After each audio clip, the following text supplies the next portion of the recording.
Thank you, Vic. Yes, as Attorney Vic has just said, we have been, of course, following the count. At ganun na nga, as of this hour, 98 plus percent have already been counted at ang bilang ng boto ko ay nasa 31 million plus. Kaya't maraming nagtatanong ngayon na kahit na hindi pa ako napoproklama, maraming nagtatanong, many people have been asking, what happens next? And what are we doing now? Well, right now, syempre, we have to, ang intention ko is to hit the ground running.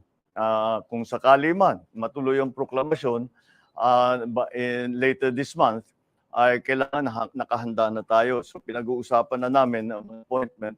As I'm sure you can imagine, the economic managers are going to be critical for the next several years because of the pandemic and the economic crisis. So that is something that we are looking at very carefully. But it's not only the economic managers, lahat talaga ng positions, not only cabinet positions, but even other agencies ay tinitignan na namin lahat. The process that we have established is that I am keeping the organization, our EXECOM, who ran the campaign. Sila talaga yung mga advisor ko. So we're keeping the EXECOM going, the executive committee going. And they will be, syempre, the core group.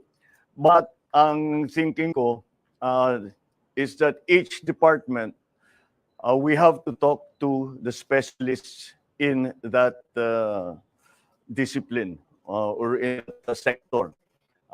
For example, if we're going to talk about agriculture, we have to talk to all the best agriculturists, all the best workers in agriculture that we know. Tanong natin sino kayang pwedeng magaling.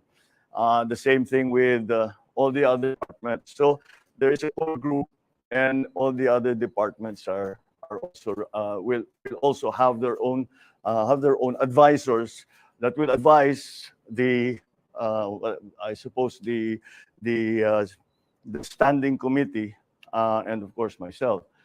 So that is how the process has been established. Kaya actually, bago kayo dumating, we were in there doing precisely that.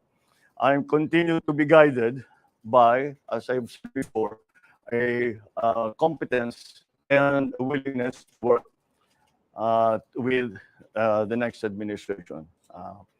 So we have removed, in our discussions, we removed immediately what their political leanings have been.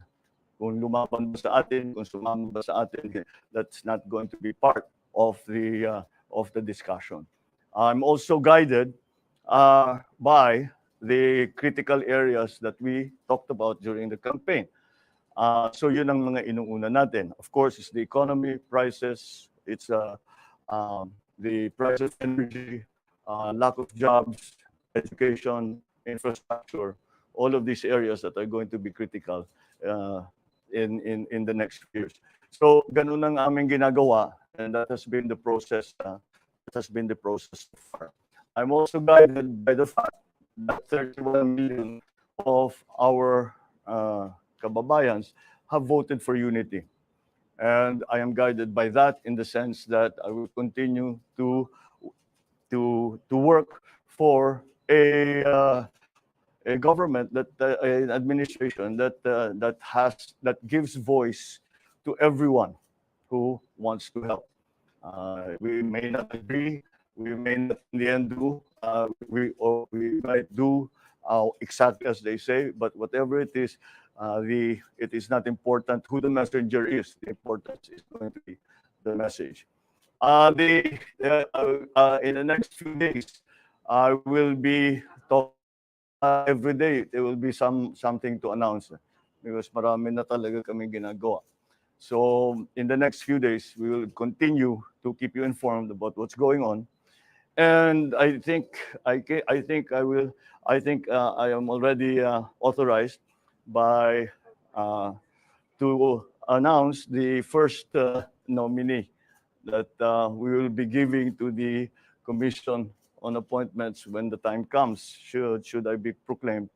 and that is that our incoming Vice President has agreed to take the brief of Department of Education. So si Inday Sara, sabi niya kaya niya, tinanong ko sa kanya kung kaya niya yung trabaho, mahirap ang trabaho ng ano ng Secretary of Education. So pero nag-agree naman siya at palagay ko kasama na diyan dahil she is a mother, she wants to make sure that her children are well trained and well educated, and that's the best motivation that we can hope for. So that is the first announcement that I can make that has come out of this process. So again, it's 31 yun. I know the counting is not over. It is not yet official, but I can always say I always guided and I always look to the fact that 31 million of our countrymen voted for unity. 31 million of our countrymen have agreed to unify and help us unify the country. And those are the basic principles that we continue to follow. So I won't be taking any questions as I have very little more to announce. So thank you very much. Good evening.